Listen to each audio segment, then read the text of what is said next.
Voulez-vous la meilleure recette de polpette au monde? C'est la mienne. Venez, je vous montre aujourd'hui comment faire ça. Ça s'accompagne parfaitement avec des pâtes. Ma recette se fait avec de la dinde hachée. Je sais que les Italiens doivent se dire « Oh my God! » Normalement, c'est du veau. Mais vous allez voir, avec la dinde, c'est super tendre et c'est excellent.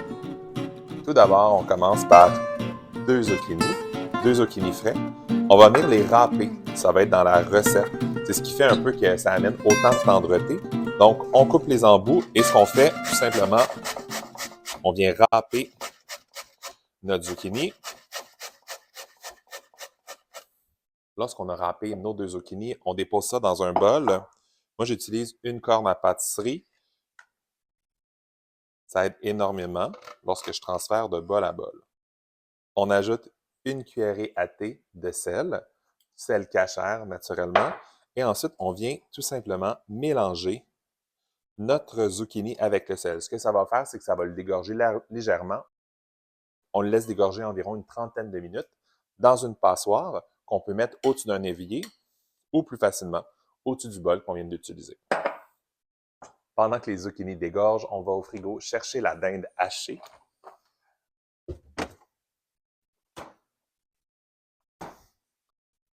On a besoin de une cuillerée à table de fenouil, une cuillerée à table d'origan séché, une cuillerée à table de thym séché qu'on va venir passer au mortier.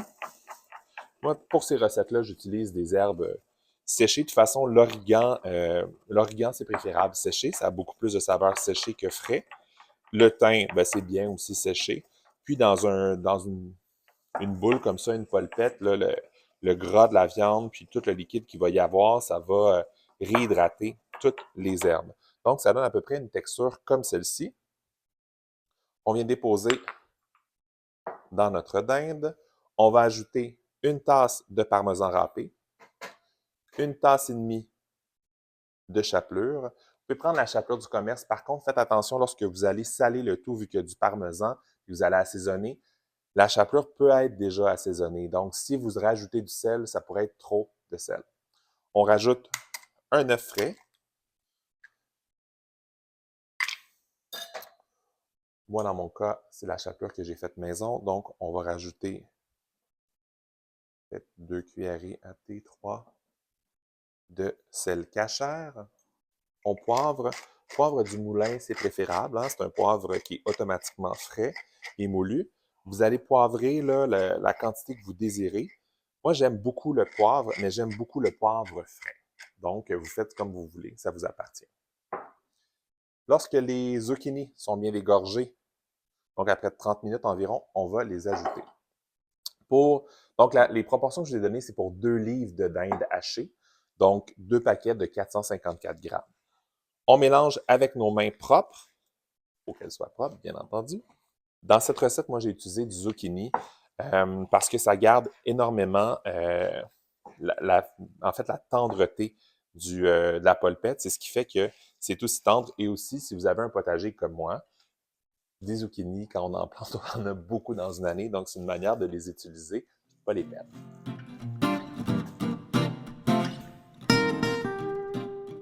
Lorsque vous avez cette texture-là, qui est une texture un peu collante, c'est que vous avez fait le bon mélange. Ça va bien se tenir et ça va être parfait. Vous commencez à préchauffer une poêlonne avec de l'huile neutre. Donc, je vous montre ça à l'instant. Suivez-moi. Lorsque c'est bien mélangé, on arrive au fourneau. On met un peu d'huile dans une poêle à frire qui va au four. Moi, j'utilise 2 cuillères pour former mes polpettes. Je fais en fait des quenelles. La raison pourquoi je fais des quenelles, c'est que ça a 3 côtés, donc c'est beaucoup plus facile après ça faire rôtir, colorer des 3 côtés les quenelles. On les dépose une à une dans la poêle où il y a de l'huile.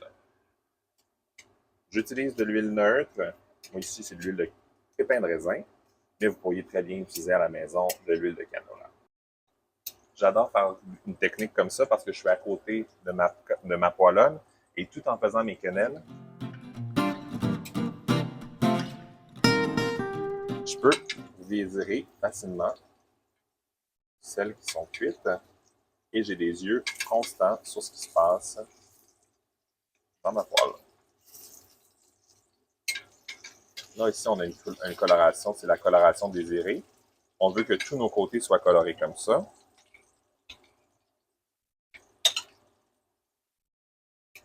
Si vous avez l'impression qu'il manque un peu d'huile dans votre poêlonne, vous pourriez rajouter de l'huile à fur et à mesure. C'est sûr qu'en ajoutant de l'huile, vous faites diminuer la température de la poêle, mais c'est pas grave là, pour les secondes. Donc, on continue comme ça jusqu'à temps que nos quenelles soient colorées des trois côtés. Donc, à fur et à mesure que ça cuit, en fait, je fais de la place et je dépose les quenelles qui sont cuites dans un plat avec un papier absorbant pour un peu absorber l'excédent d'huile. Une recette qui est super simple à faire, puis ça peut être une recette de semaine, on peut juste diminuer par 2, donc prendre seulement une livre de dinde, à moins que vous aimeriez congeler. À ça, on va ajouter une sauce minute. Vous allez voir, c'est super simple aussi. Tout se finit au four, donc ça libère les mains quand on a des enfants qui courent autour. Ou lorsqu'on a de la visite, ça libère les mains d'avoir tout au four. Lorsque toutes les polpettes sont bien colorées, on les retire de la poêle. Avec une cuillère en bois, moi, je viens gratter le fond. Si vous voyez à quel point ça sentait bon, c'est génial. Donc, on rajoute nos échalotes françaises qu'on a ciselées. Grossièrement, là, c'est pas grave, il n'y a pas de souci. On les fait tomber tranquillement. À ça, ensuite, on ajoute de l'ail que j'ai coupé au couteau. Il peut y avoir des morceaux plus gros, c'est pas grave. Après avoir ajouté vos 2 échalotes et vos 2 gousses d'ail hachées finement, vous allez ajouter 2 tasses de tomates fraîches. Moi, j'ai choisi les tomates cerises parce que je trouve qu'elles cassent plus facilement lorsqu'on les fait cuire. Donc, la sauce prend beaucoup moins de temps à produire.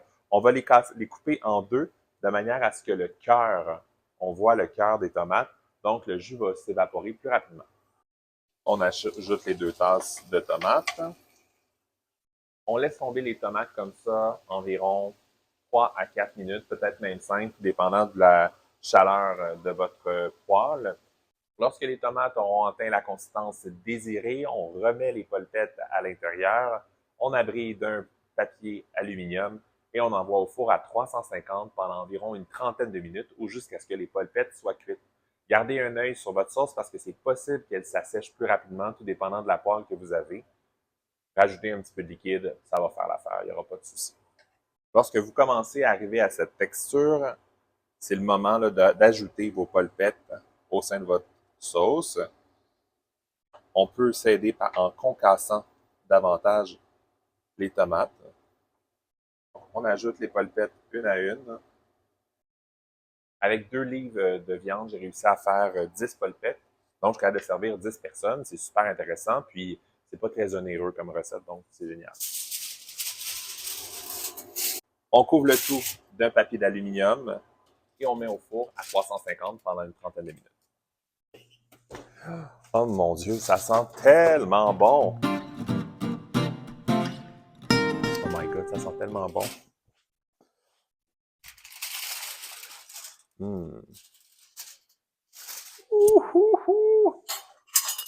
Donc, j'y goûte parce que je peux pas résister. La sauce est vraiment belle. C'est le fun comme sauce, tu sais. Après ça, avec des pâtes, là, puis un petit peu d'eau de cuisson, ça fait... C'est magnifique. Maintenant, goûtons. Ça va être chaud.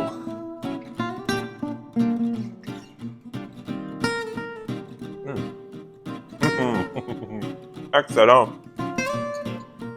Vraiment. Il n'y a personne qui va être capable de résister à cette assiette de polpettes. Bon appétit!